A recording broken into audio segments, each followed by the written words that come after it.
Hey, podcast world.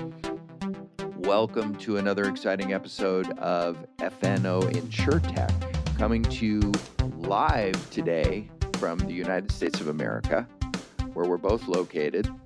That is true, Rob. We are both here. We are both here, and this is your wonderful, terrific, and exciting hosts, Mr. Lee Boyd. And Mr. Rob Beller. That's right. Thanks for that intro, Lee.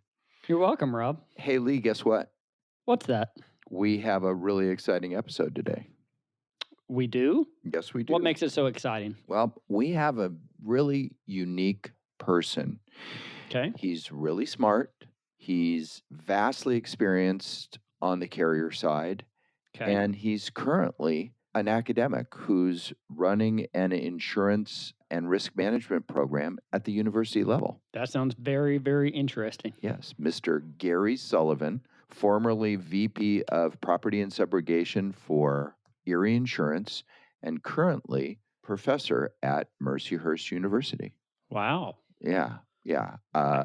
Thrilling to get him. Yeah, I would imagine we could probably talk a lot about, what it's like to be on the carrier side working with InsureTech companies. I imagine we get to hopefully talk about what all he is teaching there at Mercyhurst and as he prepares to get his courses up and running. Right. And I'm interested in his insights of how can InsureTechs work most effectively with carriers? Yeah, I think a lot of people have that question. Even carriers are saying, how do I handle this InsureTech company who wants to work with me? But even more importantly, these InsureTech companies are saying, how do I get in the door? What do I do? How do I act? What do I need to do? So I think this could be a great podcast. Really look forward to it. And I want to ask our listeners a favor. What's that? We would like you to go onto your favorite podcast platform that you may be on, iTunes, Spotify, SoundCloud, whatever it may be, and rate and subscribe to our podcast. The best way that you can support us is to give us your rating so we know what you're thinking and we know what your input is, and give us your subscription so that every time we publish a new episode, you get it delivered right to you. Yeah, I think that's great. And we do have some really good upcoming podcasts that will be posted to the site. So that way you can get the most up-to-date information. Right. We don't want to bother you. We'd prefer that you just can listen at your convenience when you want to. So please subscribe. We're looking for subscribers.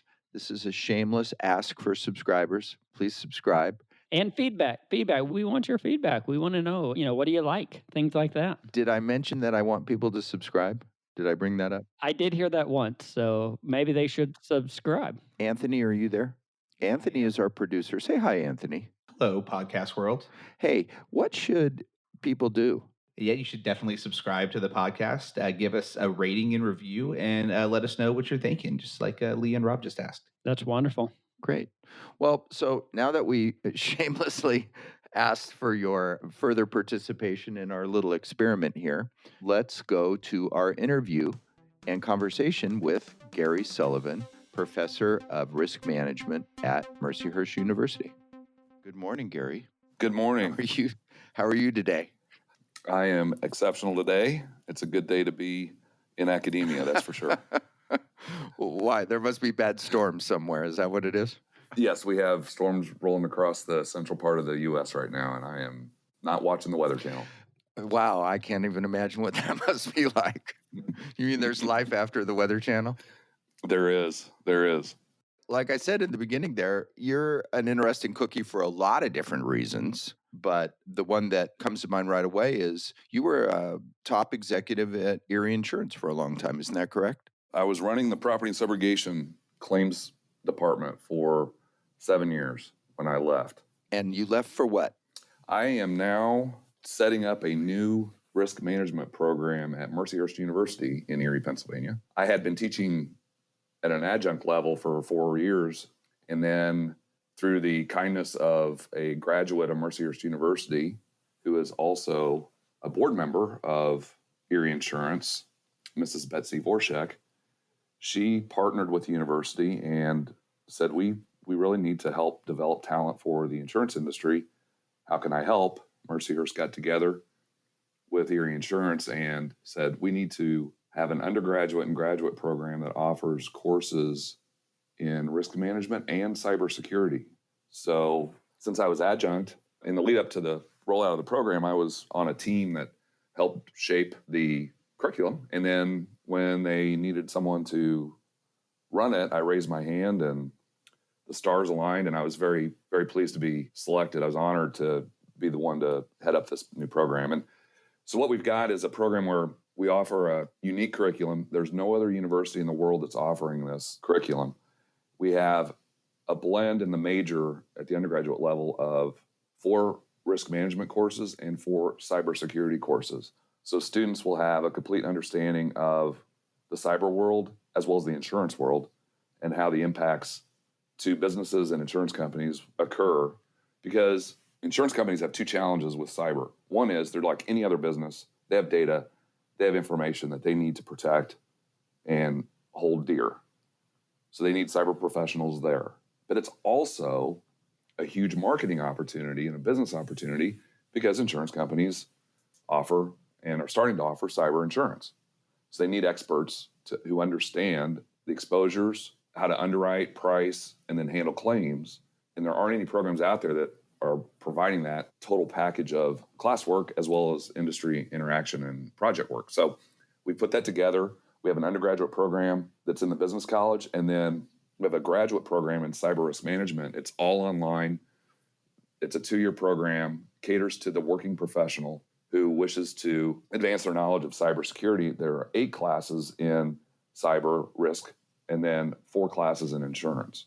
So the graduate program is an online-based program? It is. It's 100% online, and I teach in both curriculums. I teach the insurance courses in the undergraduate and then the graduate level. Wow. So I would imagine that the graduate level really hits to insurance professionals who are in the market now. And then what type of jobs would a person be getting after taking the undergraduate courses? Is that more, I don't know. What would they lead into? What are you training them for? What's your goal there? Right. The job market is really hot right now for insurance professionals at all levels. We're gearing the program in the 2 different directions that I mentioned. One is if someone is bent on the cybersecurity side, they can go into an insurance company and help them with the cyber risk projects and cyber security issues and understand what the insurance company does. That's one of the challenges that I faced when I was working with some of the professionals in the service areas, is they didn't understand what claims did, and 2, what property or subrogation claims did. So students will have a balance base of knowledge of understanding the cyber risks as well as how the insurance company operates, because we teach courses on general risk management and insurance, and then we get into finance and accounting for insurance professionals, and then we get into insurance operations. So they'll have a complete understanding of how an insurance company operates, and then great introduction and some hands-on classwork with the cybersecurity curriculum. Yeah, I think that's really neat because you've been around so many people who have maybe lots of knowledge in a lot of areas, but limited knowledge, and you're able to bring that expertise to the class. So really, really going to be a very neat insight into the insurance market.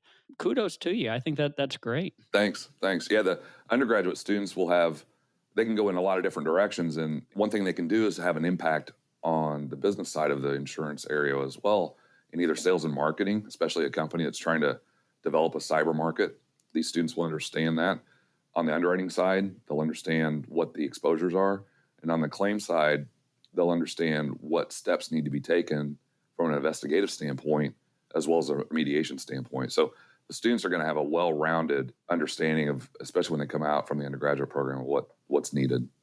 You gave me a statistic I guess, on cyber, on how big the market is today and how big the market is anticipated to be. Yes, the last I saw was a white paper from AM Best. It was published in the 4th quarter of last year, I believe, and they're estimating the market of cyber insurance to be around $200 billion annually, and in 2017, about $1.2 billion of premium was written. So there's a long runway for growth in cyber insurance. Well, yeah, I know that we at 470, we pay for cyber insurance. It's not inexpensive, but required. I mean, now today, several of our customer contracts require it. I'm not surprised. I dealt with the contract side of the relationship when I was at Erie Insurance, and that was a growing concern and growing quickly, making sure that vendors have appropriate cybersecurity measures in place, cyber response plans, disaster recovery plans in place,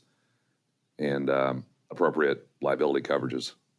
You know, you're starting to hear cyber so much more than we used to. In fact, it's probably every other week I hear somebody from our IT department talking about doing cyber audits and things surrounding that. Why is that becoming so much more important today? I don't know. Why is that? There's been a tremendous growth in the number and complexity of cyber attacks that take place. Businesses are facing 5 huge cyber threats. One is phishing. Those are the emails where there's a link or an attachment that's been sent under the guise of someone within the organization, but it's not. And they're asking for contact. They're asking for you to click on that link. Once you click on that link, you can import malware or give up passwords and that sort of thing. There's ransomware. It's where the system has been taken hostage and you have to pay some sort of ransom in order for the system, the operating system, to be released. West Haven, Connecticut had that occur to them last fall, and they had to pay a portion of a Bitcoin, about $5,000, to have their system released. There's also cryptojacking. I don't know if you've heard of that. It's related to blockchain, but it's where blockchain miners, they surreptitiously access servers and electricity of large organizations such as a company, and in the background they're using that computing power and electrical power to do their blockchain mining, which is very expensive and requires a lot of computing power. Then you got the nation-state threats. We have North Korea, Russia, and China always hacking businesses and government. So those are threats. And then we've got the insider threats, where we have folks that do something unwittingly, or folks that are truly trying to undermine the viability of an organization. So all of those things are a threat to any business, and in some cases individuals. So cybersecurity is very important for us to be maintaining and be vigilant about. So you bring up something, you mentioned blockchain, and our listeners will be happy to know that here at FNO, we teach you all kinds of stuff. Like, what is this blockchain thing? And I don't know if you're like me, but basically, you pretty much have no idea, and I don't even pretend. And I watched a video the other day, a 2-minute, and the video is advertised that watch this video, even your 10-year-old can understand it. And I, of course, didn't understand it. So I know that, and the reason that I bring this up is because you were involved in a blockchain implementation when you were at Erie. And so give us a down and dirty quickie on what is blockchain and why is it important? Why does it matter in insurance? Sure. We were able to complete a small experiment at Erie Insurance on blockchain. And when I reached out to a couple of industry friends to say, hey, would you be interested in trying a blockchain experiment? The first question I got was very similar to what you just said, Rob. What is blockchain? So I'll give the little technical information, but then I'll explain a little bit. I am not a technical expert on this. I am an operational expert. I know what it is and how it can work, and then what are some business solutions that might lend themselves to blockchain. Blockchain is an immutable ledger. So we have, say, a buyer and a seller on either side of that transaction. The blockchain creates an algorithm, and then a third party comes in and, based on the factors of that transaction, verifies that the parties are who they say they are, the information is accurate, and the miner then solves the algorithmic equation that's created in the blockchain, and then the transaction takes place. And what blockchain provides is security and anonymity. So the parties can stay anonymous, yet still transact something, some sort of business. And the largest type of transaction that's currently taking place in blockchain is in the cryptocurrency world that I mentioned earlier. So you've got the Bitcoins of the world that are using blockchain to transact their business. So that's the overview. That is the best way to explain where blockchain sits in a transactional world. Imagine that it's very similar to the internet. It's not an app. It is the process of how a transaction takes place. So it's really a map of seller and buyer, and there's authentication between them. Correct. However, also leaving people anonymous at the same time, allowing for purchases to happen. Pretty interesting. Yes. Yes. So think of it as a way to transact any accounting process. So that's the overall view of what blockchain is. And then at Erie Insurance, we did an experiment. We did it with another party. It was successful, and we were ready to move to the next step with it. And then we ran into some resistance, and we can talk about that a little later. But from a business standpoint, where does blockchain go within the insurance world?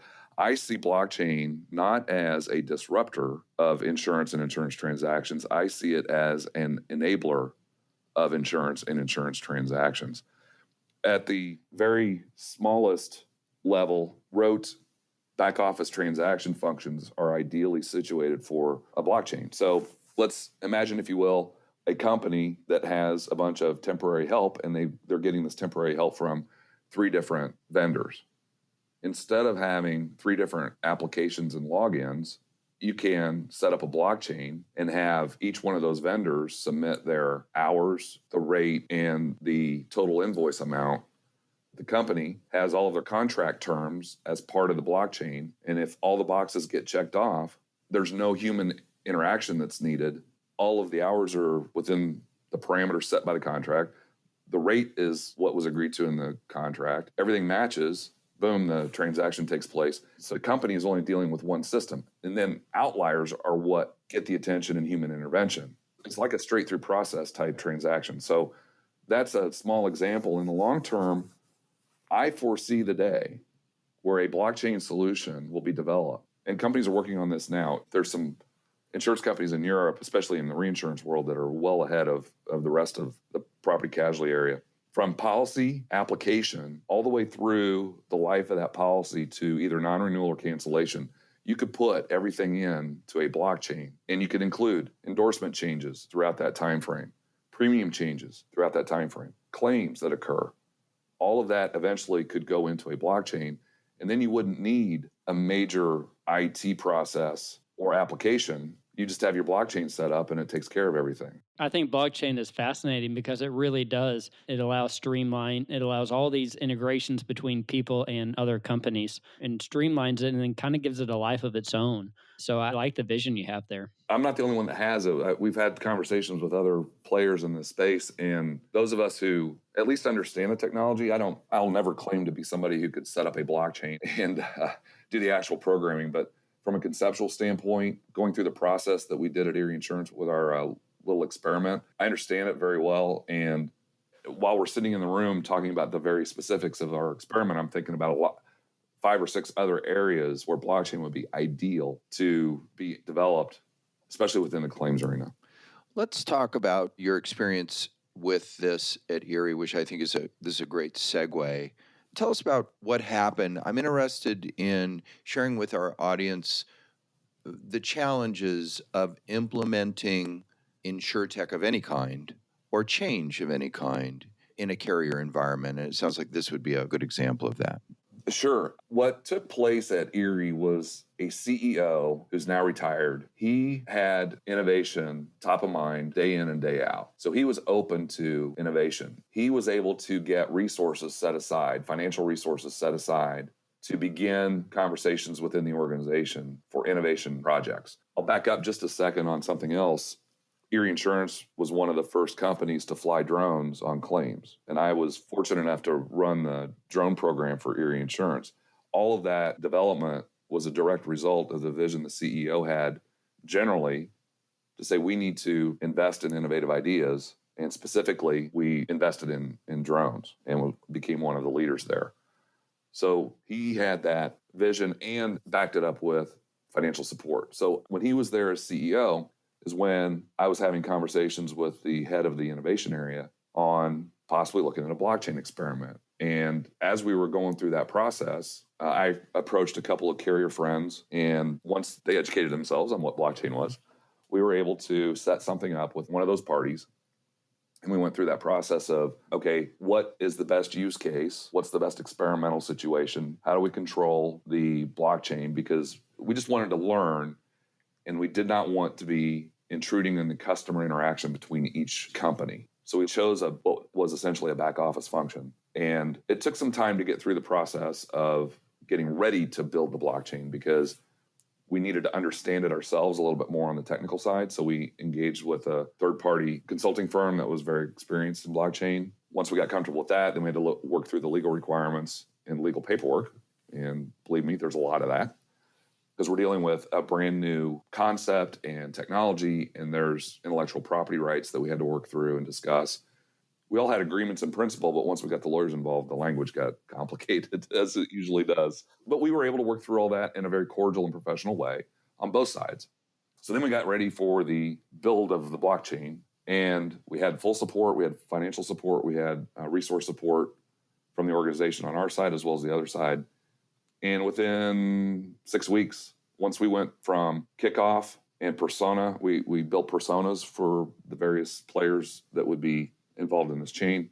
6 weeks, we had the system built and we were testing it and it was done. And we were ready for greater build and implementation and ran out of the funds because there were some issues going on. But in the time that we started the conversation to when I left Erie Insurance, we had a CEO change. And the new CEO currently there, he's also top of mind innovation thinking, which is great because when you have a great idea, he's all about it.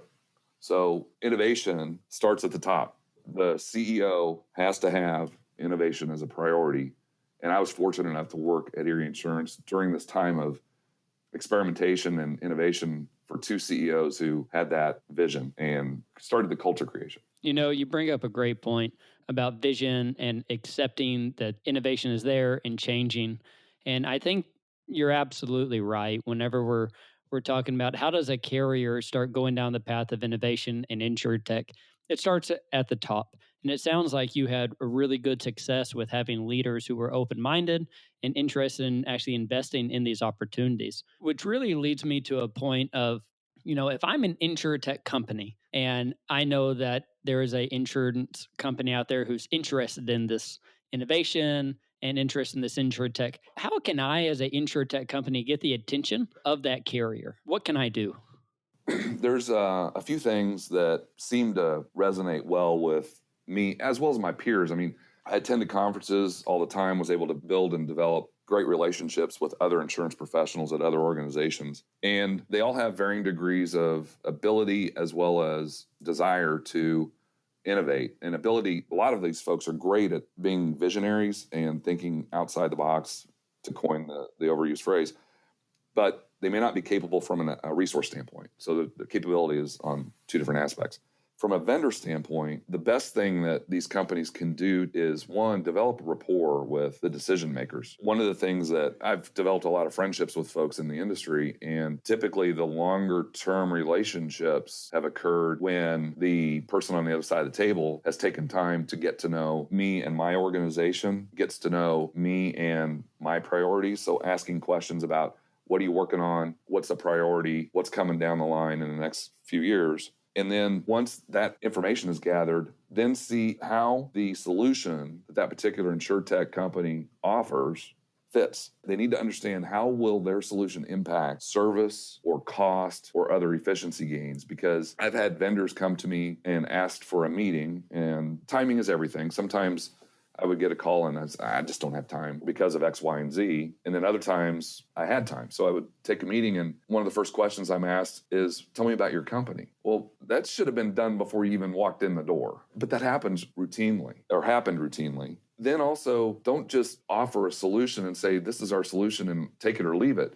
You have to have a solution that's customizable. But I had a great solution working on a water mitigation solution and project with a vendor. And it took a long time for us to get through from initial discussion all the way through to pilot and then eventual implementation. But we made some tweaks, course corrections, made all kinds of changes to make sure that the solution that they were offering fit the Erie Insurance service proposition. And it was a great solution. And they helped not only with direct claims impact, but they helped us develop training for the adjusters. So they had a full suite of assistance. And it was a direct result of getting to know me and the company and what the priorities are, and also where the problems were, because we had to understand where the problems were. And they walked that journey with us together. It wasn't either one of us leading the other. It was just a great collaboration all the way through from start to finish. So if I'm hearing right, relationship is really number one. Getting to know each other, getting to understand each other's fits, where each company, the InsureTech and the carrier fit, and then really just molding that relationship and working through pilots, successful pilots and non-successful pilots, and then implementing training. It really sounds like relationship is number one. It is. One of the things that I'm free to do now that I'm no longer attached with an insurance company is I'm able to assist other firms. And I'm fortunate enough to be on the advisory board for a startup in property repair space. And I'm advising them, trying to help them understand which carriers might be a good fit for them. And now it's time for the company to build that rapport with these decision makers. One. Two, understand the timing. One of the last things I did at Erie Insurance was implement a major IT change. And I had vendors calling me all the time. I said, I don't have time or resources to devote to any changes right now because we've got big changes coming down the line with this project. It took a year and a half to get through that whole process. And it was a new claim solution for the property folks. And so the InsureTech firms have to understand that just because they have built the rapport, the timing may not be right just yet. The timing may be right later, and then stay in contact, stay up to date on what's going on with the organization. And then once you have an opportunity to possibly get in and meet with them, offer the solution and make sure you illustrate, does your solution offer some cost benefit, some service benefit, some efficiency gain? And understand how to articulate that back to the insurance carrier. Yeah, we sell into the carrier space at our company, and it's sometimes I have an example of a product that we developed that we considered to be a no-brainer, and we thought we were going to revolutionize a space because of the speed and the cost savings. I mean, not only it paid for itself several times over. The ROI on the product was significant, and nobody wanted it. And I shouldn't say nobody wanted it. Few companies wanted it. And what I finally came to understand was it had a lot to do with the timing of it. And for any organization to implement something that's new, it's not just the snap of a finger. There's a lot of work that goes into that, right? I mean, if you bring me a solution and it's a good solution, in order to integrate it into my workflows and my processes, it can be a big deal. Right. And the successful vendor relationships that I developed with Erie Insurance took into account solution, timing, cost, implementation cost, et cetera, and complexity. So the more complex it would be, the less compelling the story can be for an insurance company. We were fortunate to develop a lot of great relationships, and that was based on the time invested on both sides. And I prided myself on being pretty straightforward with the vendor partners that we had. We added some, we got rid of some. Some of it was just because their solution hasn't kept up with the times. Other solutions we just said no to because it wasn't a good strategic fit. So it just depends. And the InsureTech firms shouldn't be offended if it's a no, because it may just be a no, not right now. Just stay in contact with those folks. I can testify firsthand that you can be quite frank if you need to be. I've had that experience with you. But you want to know what? I prefer that instead of dancing around and wasting a lot of time. I want to ask you about drones. The first time actually that I met you was at a Property Innovation Summit in Servio's party that they put on, and you did a session on drones. And drones have gone through a fascinating evolution, I would say, from when they first came in and they were going to change everything immediately to, I think that their use case has got more refined with time. And so talk about drones a little bit and what you think about them today. Sure. I was a little skeptical of the drone being part of the claims handling equation at first, but it didn't take me long to realize this is going to be a game changer for property adjusting. First and foremost, the drone use keeps adjusters safe. That transition step off the ladder to the roof and then back from the roof to the ladder is where the injuries usually occur. So adjusters would be safe. That's one. Two, it will be a tremendous time saver by just flying a drone over a roof because the image quality was so great.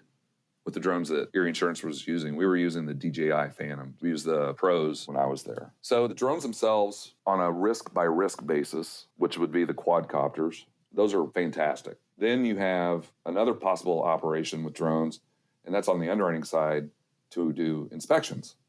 And I think that's where the drone story has not been told as strongly. The claims aspect, the service aspect is getting all the press, and rightly so, because that's where the biggest impact can be seen, an immediate impact can be seen. But on the underwriting side, I think that's an area that we were looking at Erie Insurance as well. And then the third aspect of drone operations is in the catastrophe response. And that could be either quadcopter type drones or fixed wing. But with fixed wing, you've got a lot of other issues with airspace. So the drone story continues to evolve, but it's still well within the parameters of being safe and cost effective, because there's nothing like being able to fly a drone over a 2-story multifaceted roof in 10 minutes and have all of your images as opposed to walking it for an hour. There are some solutions out there that fly a pattern and provide the footprint of the roof in a diagram. You can download that. And again, that's additional time savings. There's some cost involved there.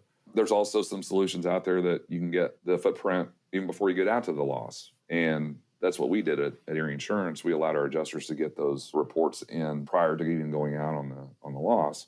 So the drone aspects of claim handling, underwriting, and then CAT response still exist. They're still relevant, will continue to be relevant. The challenge that still is out there today, as it was when we first started flying, is the airspace, the FAA restrictions on the airspace.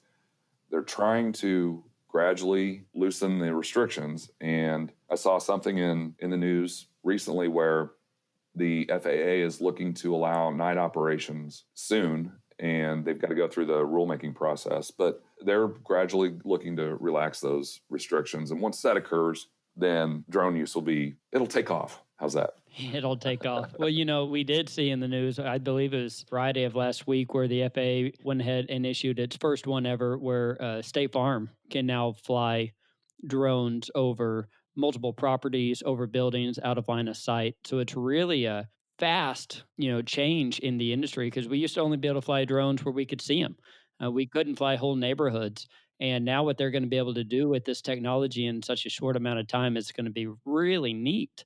And that is going to lead us into these nighttime. This is going to increase the catastrophe use of drones. It's going to continually push, because it did. It was a refined, market for where they were at the time. But as the FAA grows and continues to see value, we as the insurance industry will also be able to reap those benefits. One of the things that I was privileged to do when I was with Erie Insurance is be a part of the Property Drone Consortium. We're among carriers, Allstate, auto owners, one of my former employers, American Family, Pilot Catastrophe, Erie Insurance. And then Eagle View Technologies, we were the voting members of the PDC. And we were able to work on CAT protocols. We were able to work with the Department of Homeland Security on some protocols around flight operations. We had a pipeline to the FAA where we could share some information on operations. We were trying to get the FAA to become more and more comfortable, and we were successful doing that, as well as with local emergency management teams. We were able to attend a couple of their annual conferences, and just the presence of the insurance industry at those events went a long way to when a catastrophe hit. We had some protocols available that we could implement easily and provide comfort to the local authorities that we knew what we were doing. Wow, that is neat to be able to have that pipeline to those people who make the laws and decisions and all of the regulations. I bet that was neat to be a part of that. It was very enjoyable and rewarding, and I was around some great people at those companies. We also worked with the group down in South Carolina, the National Home Safety, where they're supported by the industry. And we were able to work with a lot of great people. Rochester Institute of Technology was a technical partner for a short period of time. So we were able to make some inroads on a lot of different initiatives. And the PDC is ending its run. I believe they've taken steps to unwind, which was great because, as they said, and I think in the press release announcing it, it was mission accomplished. And I agree with that. So as independent adjusters, one of the problems that we have with drones is, what about the inside? What do you have to say about that?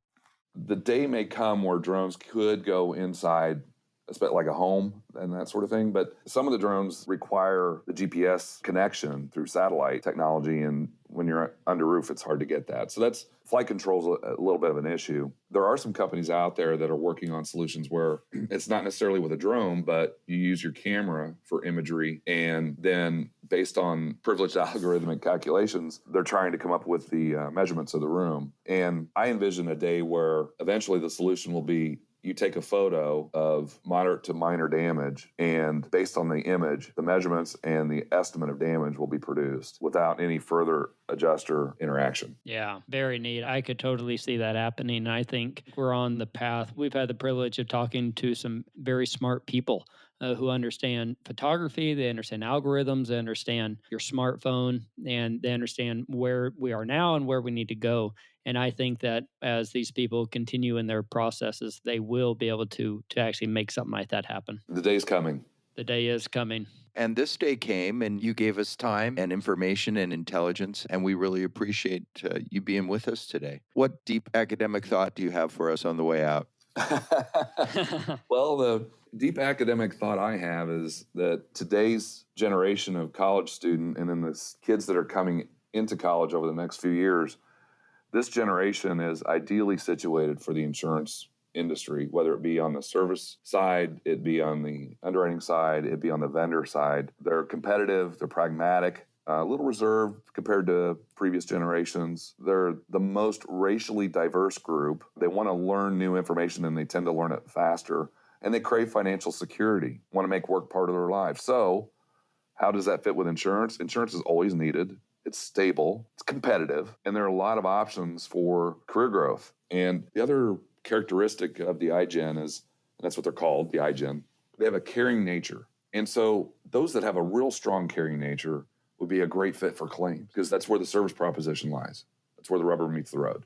And I've had conversations with students along these lines, and many of the students have these characteristics to some degree. And the insurance industry needs to get out and promote itself to the high schools and the colleges, because the need for talent is tremendous. And these graduates that are going to be coming out of college are a great fit for the insurance industry. And I'm just excited to be a part of it on the academic side. Just what you told us on the cyber opportunity is enormous. That's going to require an enormous labor pool to take care of that. Absolutely. Absolutely. And here at Mercyhurst University, we're working diligently to play a small role in filling the need that the industry has. And it's exciting.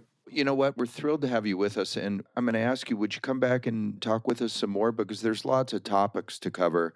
I mean, today we scratched the surface on several, but as we drill down deeper and deeper and deeper into the world of InsureTech and carriers and service providers, we'd love to have you back for your insights and your knowledge. Would you do that for us? Well, I'd be honored to do that. That'd be great. Okay. We'll look forward to that. Thank you very much for being a part today, Gary. Thanks, Gary. My pleasure. Thank you, gentlemen.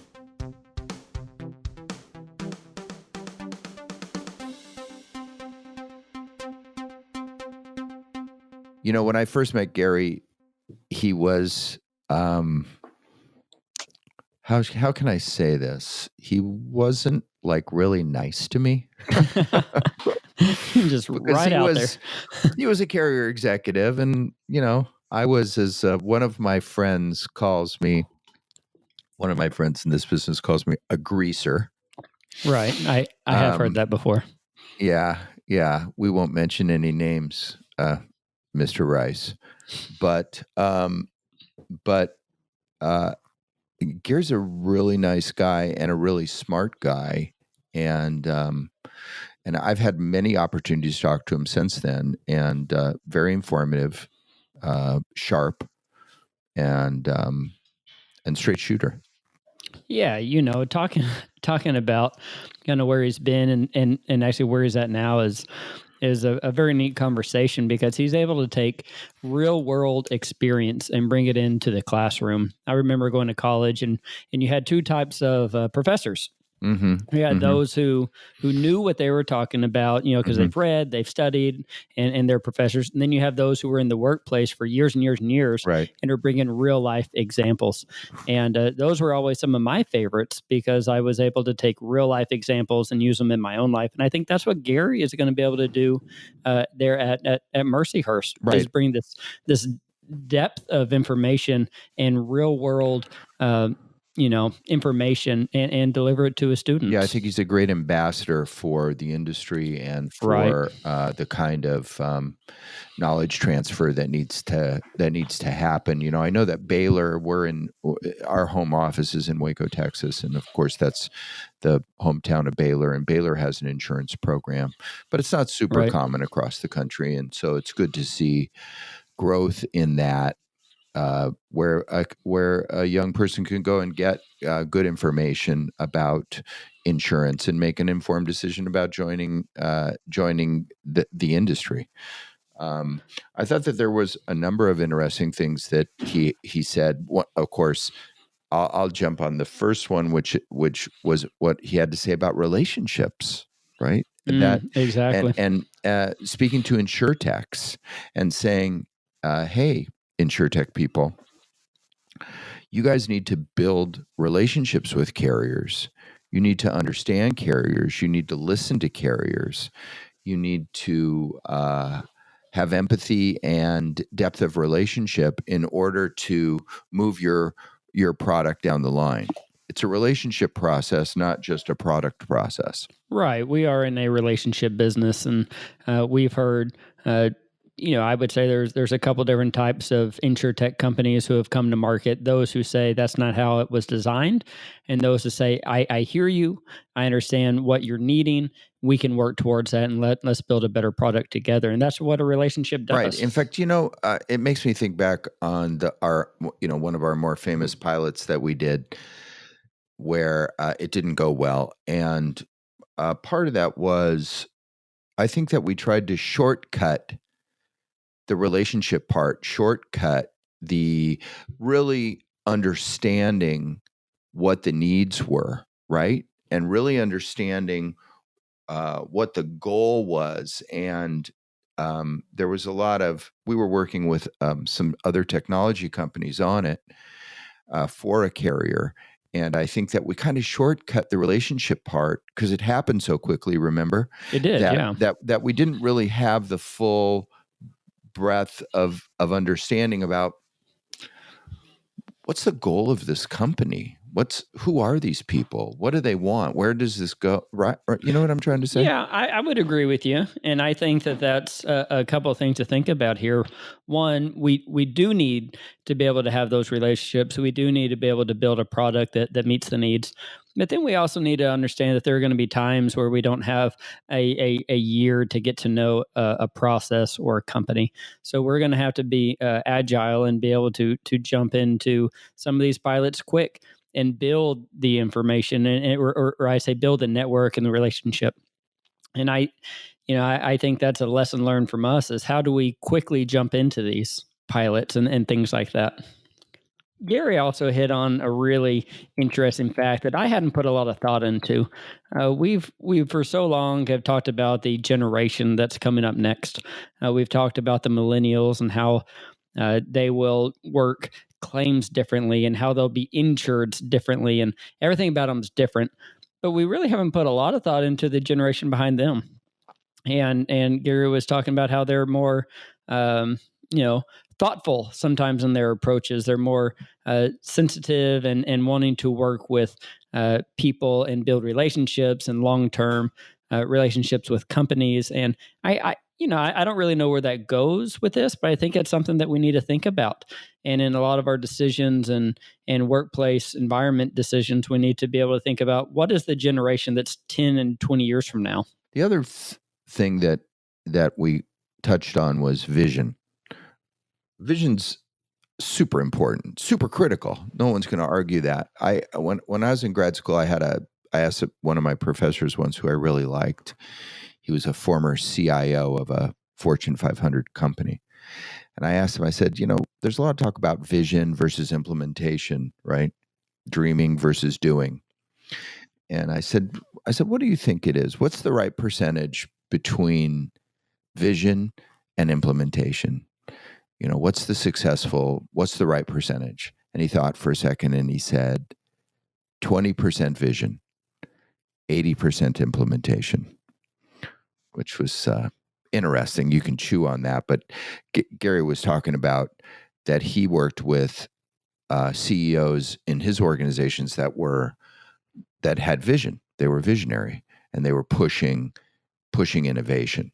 And I think that those organizations are obvious to people like us, to people like you and me, and the work that we do. We can see those organizations, that the ones that have innovative leadership, because they have innovation teams, right? That they have organizations. Yeah, it is. It all starts with the vision. I mean, you have to have the vision that you want to take your company down this path of change and get out of your comfort zone, or see that there's change on the horizon and that you need to meet to it. So, you have to, it starts at the top. Everything I read about lean processing and bettering an organization, you have to have buy-in from the top. And, Gary had that. He had a leader who was willing to do that. And a lot of our more successful companies that we've seen out there get into the innovation world and be successful have that vision at the top. Right. Maybe we need to have an episode on blockchain. Well, that was a interesting discussion, and I know about as much as I did before, which is not near enough. So blockchain's a complicated philosophy, thought process. I'm not still real sure how to explain blockchain. But let's check into that. We'll task our capable producer with digging that up. But sounds like a great plan. That's another way to say that we're kind of lazy and don't want to do that. So yeah, or maybe we can just watch that 2-minute video you watch. I have it still, and I'll send it to you, and we'll see if you do better with it than I did. I appreciate that. Well, listen, podcast world, it's always great to have you with us. Our big thanks to Gary Sullivan for his time and his enthusiasm and sharing his knowledge. And we'll see you next time on another exciting episode of FNO InsureTech. That's right. Bye, everybody.